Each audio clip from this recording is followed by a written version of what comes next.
Greetings and salutations, viewers and listeners. Welcome to another episode of Game Break. I am Charles, coming to you today with another episode of World and Economica. Now, we are well into this financial stock tracking challenge event thing. So let's find out just where that's going to lead us. How far along are we going to get today? Are we going to get closer to the end? Are we going to have some sandwiches? Are we going to take a break? Get some character development, perhaps? I don't know. Let's find out.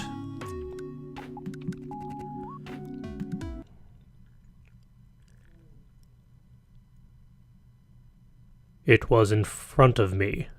In front of me was the usual profile of someone who didn't really listen to people. I don't know why, but somehow it looked different from usual. By the time I realized that her cheeks were a bit red, it was already the end of the day, and I was in bed. Hey, that rhymed.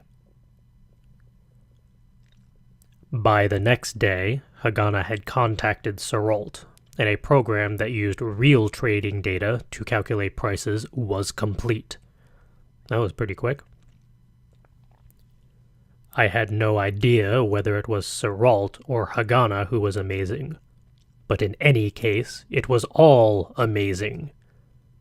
That program could even work in the real world.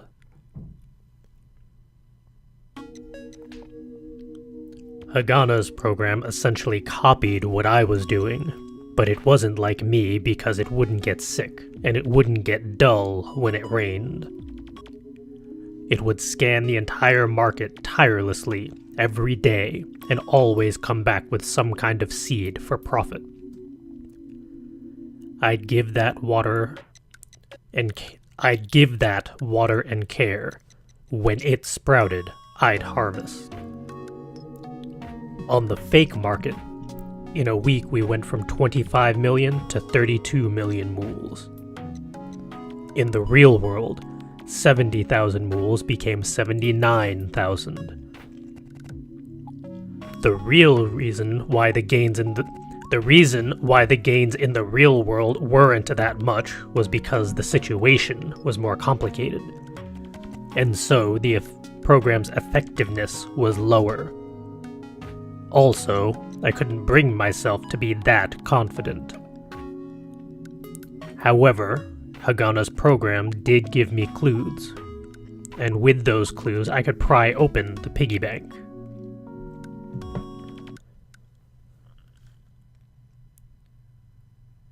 Didn't I say it would work? After the first trade, I remember saying that to Hagana.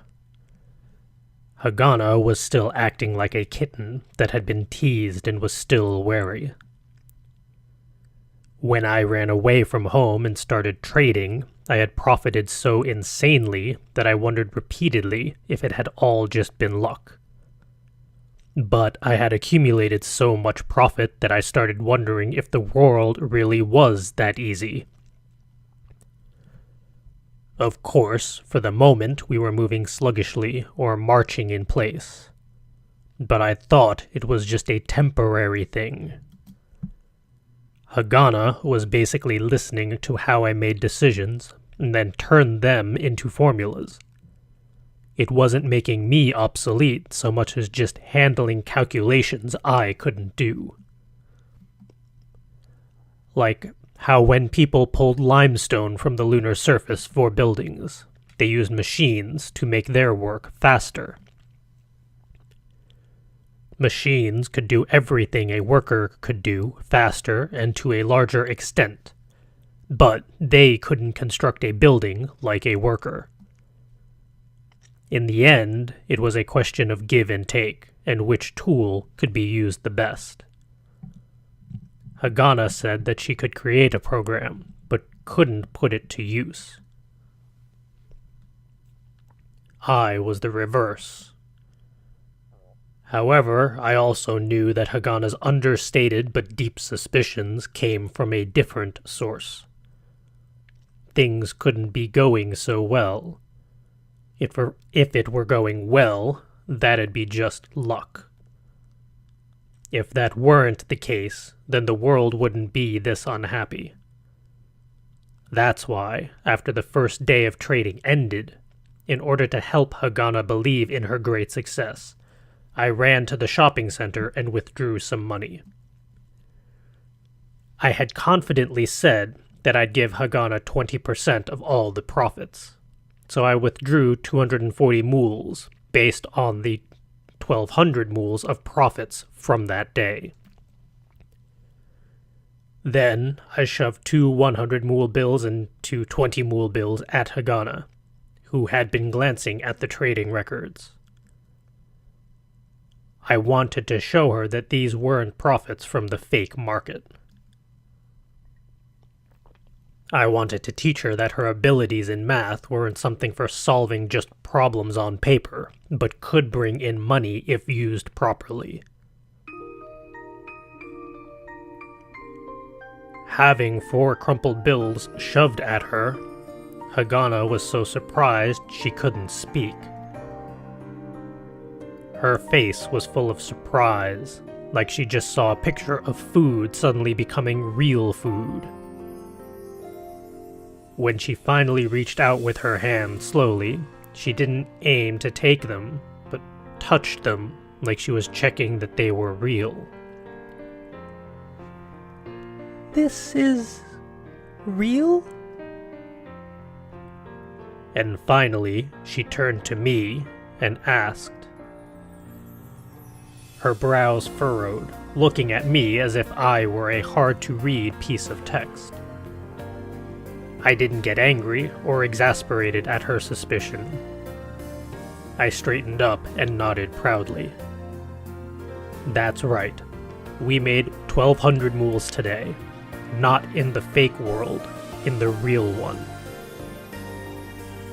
Hagana stared at me, then looked again at the bills. The crumpled things made a weak crinkling noise as she touched them.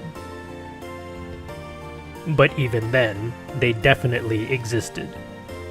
And if she used all 4, they could buy plenty of things. Math could solve lots of problems on a desk, but cash could solve lots of problems in life. You can buy something. Huh? The money you made teaching math, all of it you gave to Lisa, right? Don't you have anything you want? When I asked, she apparently couldn't think of anything. With an extremely young and innocent look, she tilted her head and thought. When I went to ask Chris what sorts of things Hagana liked, there hadn't been a good answer. Maybe she just didn't have an interest in that kind of thing. There's nothing I want. Then she spoke. Well, that was something I could see coming, so I wasn't surprised. However, I was surprised at what followed. But I want to use it for something. Oh, that's great. Money is for using after all. Of course, Hagana tilted her head again when I said that, but her black eyes looked at me steadily. Then, taking 2 of the 4 bills, she spoke. With this, I'll pay off the interest. Huh? The interest you paid. It should have been 200 mools. That. Hagana pushed it at me without hesitation. I'm paying that with this. Oh, clever. She held the bills out at me, looking at me levelly. It was true that I had paid 200 mools worth of interest to Toyama for Lisa. She hadn't paid it back yet, and I didn't intend on being wishy-washy about it. But was there any reason for Hagana to pay it? In the end, Hagana was just like me, just living together with Lisa and having no real connection with her.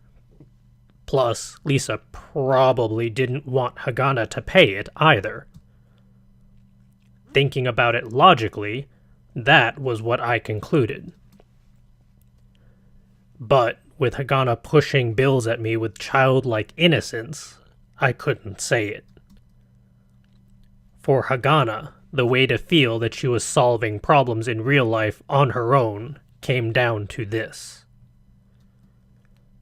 It was to be useful to someone, and she probably couldn't think of anyone other than Lisa. If that was the case, since my internal accounting books balanced out, I didn't care. What came after would be a problem between Hagana and Lisa. I accepted the 2 crumpled bills from Hagana. Then with this, Lisa's got no debt to me. Yeah. After putting the 2 bills in my pocket, I added a little extra. Lisa will be happy. Really? Hagana asked back like a child. Probably. Lisa's quite honest, so in some situations she might not be able to appreciate the gesture from her heart. But considering Lisa's personality, she wouldn't do something that would hurt Hagana's feelings. She'd sigh, be pleased, and feel thankful to Hagana. Afterwards, she'd find some way to scrape together the money, and when it was the right time, give it to Hagana. I could see that happening. However, there was something I didn't predict. The moment I spoke, Hagana looked down and had on a slightly embarrassed smile. It was a truly happy and worry-free smile. She probably seemed embarrassed because she wasn't that good at smiling. Just like how you can't control your body well if you don't exercise. Smiling uses muscles in your face, so it's the same thing. Still, that's why I thought that smile was a wonderful thing. I've seen Hagana smile and her relieved face before. But those were all things that just went as far as her softening her sharp eyes. Right now, in front of me, Hagana was actually moving her face to smile. And that was undeniably cute. If I weren't paying attention, I might have reached out and touched it. Hagana smiled, bent her head down, took a deep breath, and breathed out. Breathing in and out, her slim body seemed even smaller. It seemed like she was exhausted after finishing some strenuous exercise. With a bit of a smile still on her lips, she looked wearily at the table. You're going to give me the rest? Of course. It's yours. She gave a small nod, took the bills and folded them neatly and carefully. But from here on out, we're going to make a lot more. So much, you won't have time to fold them. With Hagana's program and my trading skills, that wasn't an exaggeration. However, the smile from Hagana's mouth disappeared, and her face returned to its usual expressionlessness. She looked at me with eyes as cold as deep space, Then she gave me a small sigh. I don't think it would go that well. Oh, quiet. That's got nothing to do with it. Didn't I say? It's not about saying how it would go well. But Keep going until it works.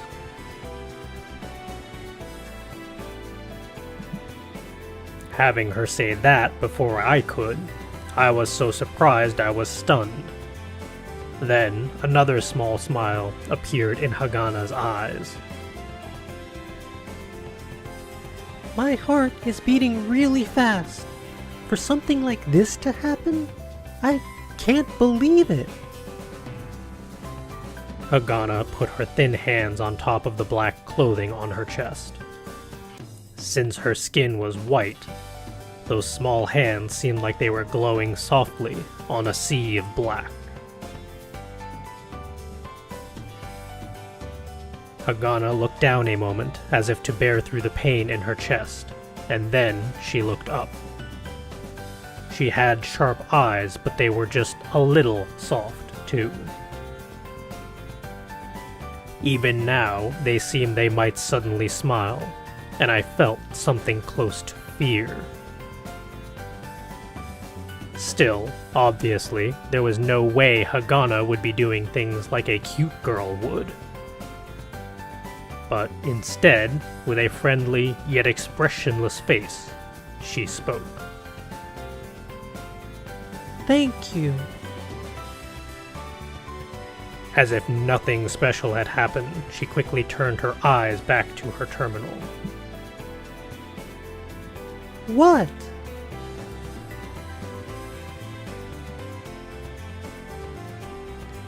Until she asked that, I had just been staring at her.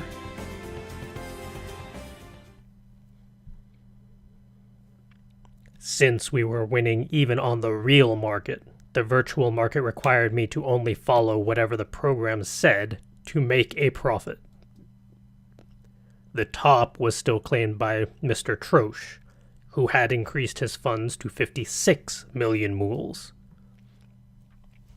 In second place was apparently someone who clasped onto some skyrocketing stocks these past few days, shooting him into the top 10 with 41 million mools.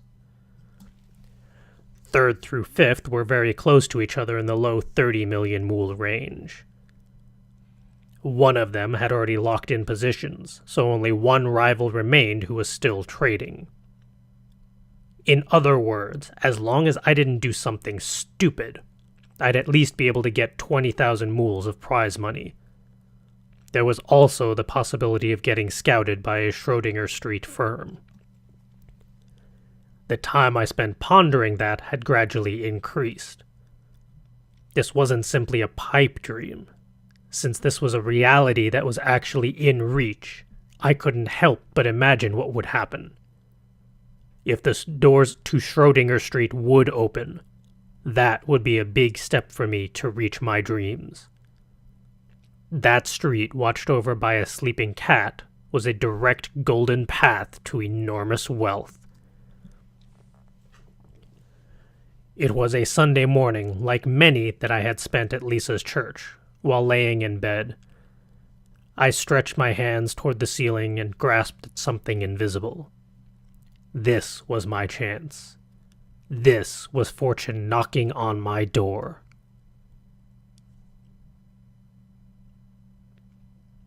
Huh? Having done my usual exercises and body training, I walked into the living room to find both Lisa and Hagana missing. It was deserted, and not a sound could be heard. Well, since this was later than usual, perhaps Lisa and Hagana had gone out somewhere.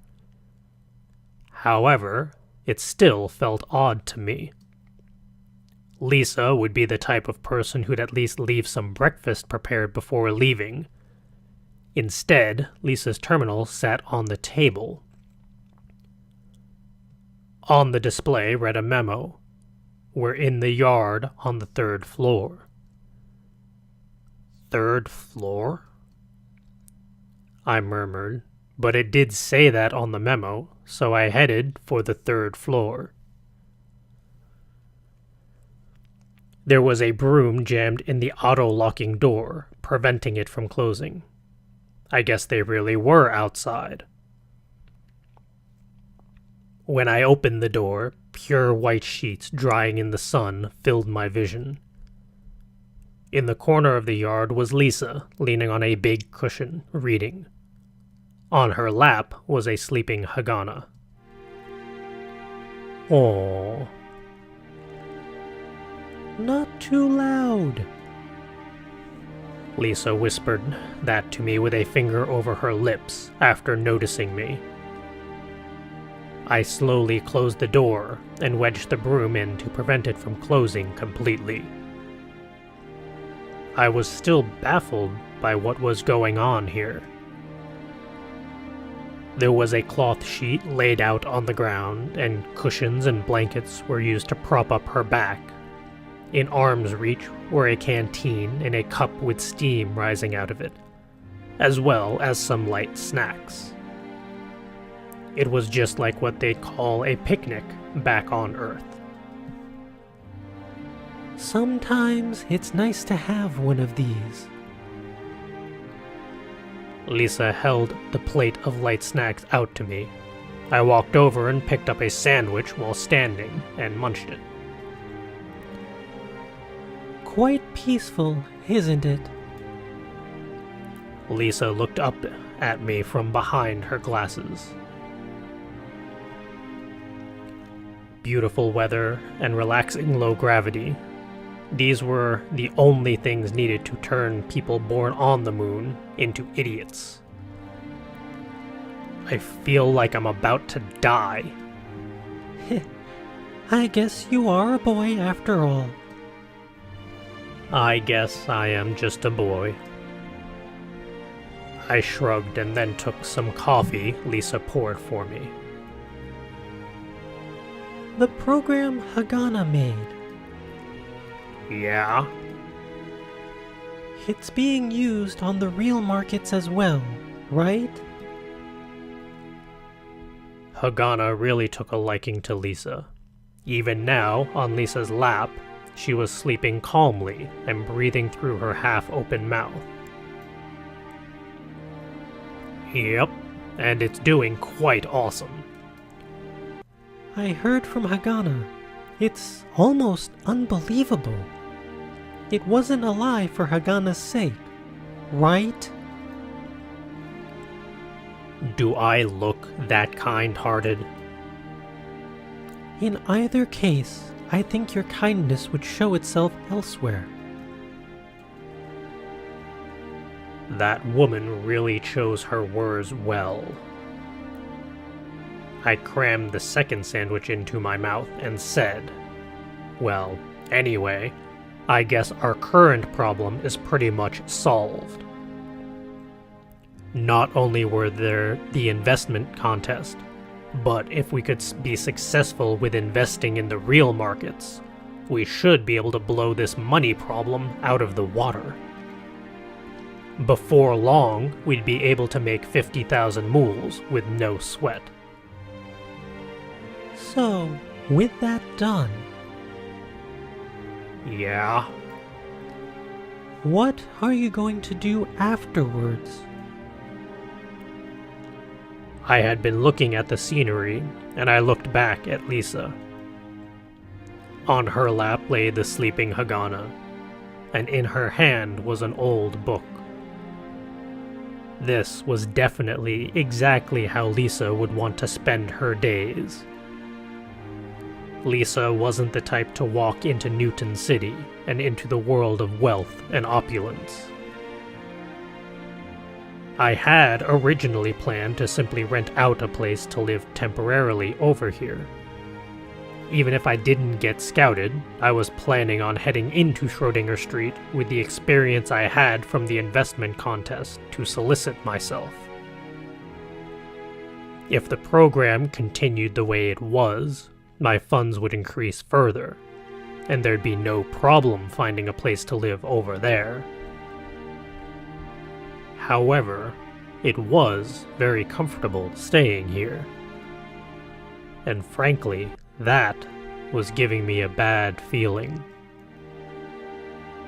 However, I shrugged at the question and replied in the following manner. Don't know. I see. Well, I was talking to Lisa, so as an adult, my inner thoughts should be plain as day to her. She loosened her expression and looked at the nearby Hagana. If you leave, Hagana will probably feel sad and lonely. Haha, that's a great joke. Oh? I was being quite serious.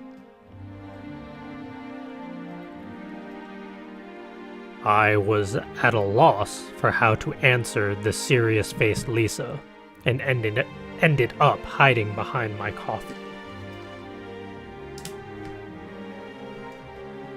I sipped, buying myself some time. The moon's a small place. Lisa opened her eyes, slightly surprised, and then she sipped lightly on her coffee and replied, I guess you're right. She continued after pausing for a sigh. However, didn't they build up a new city? The moon will expand. Oh yeah, I heard about that too. I think they also built a large-scale residential district over by my house. I wonder if they could make a second orbital elevator. Huh? Now that's something impossible. I do wonder, but it does look like the moon is going to get more lively. Hagana got a little restless on Lisa's lap with her talking. I guess we were a bit too noisy. Lisa looked down at Hagana and then put her index finger to her lips. Hagana was a bit restless for a while, but she eventually returned to breathing softly. Lisa stroked Hagana's head and smiled gently. I wonder what we should do for lunch. Lisa's words were quite pastoral, very fitting for a Sunday. And that looks like a good place to leave it here for this episode. So we're going to cut things here. Not much in regards to plot progression. This time round, we did get a little more info on just how far along we are in the financial challenge. Looks like we're pretty well slotted for getting the money we need to pay off that debt, unless something melodramatic happens. So I'm not quite sure just how much drama is left in this game, since it's only episode 1 of a trilogy, I do believe. But it is nice to see that they're all getting along finally.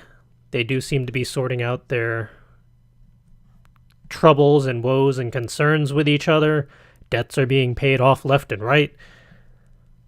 I feel like we're almost getting to the end, maybe just a couple episodes left at this rate, unless something melodramatic happens to throw the financial challenge out of whack. But even so, they still have the program running in the real stock market. So, I don't know. I feel like we're soon to hit the climax, whatever that may be, and then it's just downhill resolution from there. But we're going to have to find out next week to see just how that all goes down. As always, thank you for joining me. I hope you're having fun with this series. By all means, post in the comments below what you think of this series so far. Do you think they will win the financial challenge or just rank in the top 10, top 5, top 3? Let me know what you think. and I will see you all next time.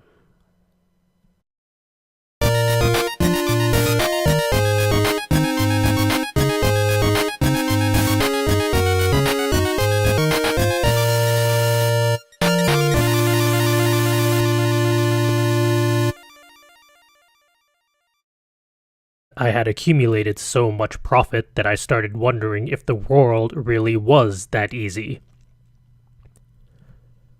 Of course, for the moment we were moving sluggishly or marching in place. But I thought it was just a temporary thing. Hagana was basically listening to how I made decisions and then turned them into formulas. It wasn't making me obsolete so much as just handling calculations I couldn't do. Like how when people pulled limestone from the lunar surface for buildings, they used machines to make their work faster. Machines could do everything a worker could do faster and to a larger extent, but they couldn't construct a building like a worker. In the end, it was a question of the gains in the real world weren't that much was because the situation was more complicated. And so the program's effectiveness was lower. Also, I couldn't bring myself to be that confident. However, Hagana's program did give me clues, and with those clues I could pry open the piggy bank.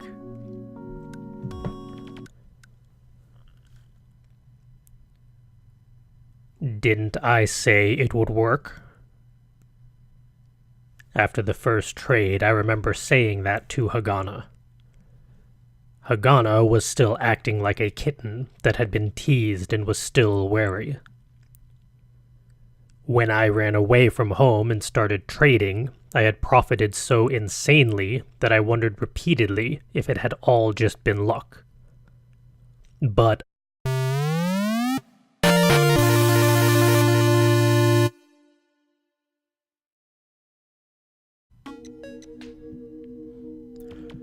greetings and salutations, viewers and listeners. Welcome to another episode of Game Break. I am Charles, coming to you today with another episode of World and Economica. Now, we are well into this financial stock tracking challenge event thing. So let's find out just where that's going to lead us. How far along are we going to get today? Are we going to get closer to the end? Are we going to have some sandwiches? Are we going to take a break? Get some character development, perhaps? I don't know. Let's find out.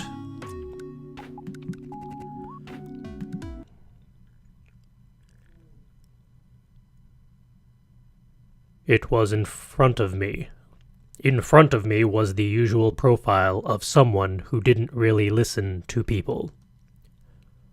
I don't know why, but somehow it looked different from usual. By the time I realized that her cheeks were a bit red, it was already the end of the day, and I was in bed. Hey, that rhymed.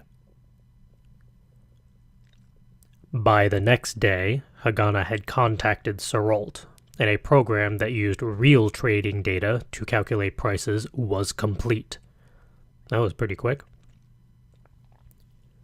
I had no idea whether it was Serrault or Hagana who was amazing, but in any case, it was all amazing. That program could even work in the real world.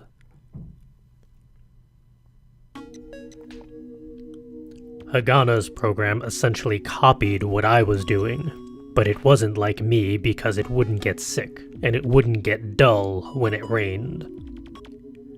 It would scan the entire market tirelessly every day and always come back with some kind of seed for profit. I'd give that water and care. When it sprouted, I'd harvest. On the fake market, in a week we went from 25 million to 32 million mools. In the real world, 70,000 moles became 79,000. The real reason why the gains in the reason why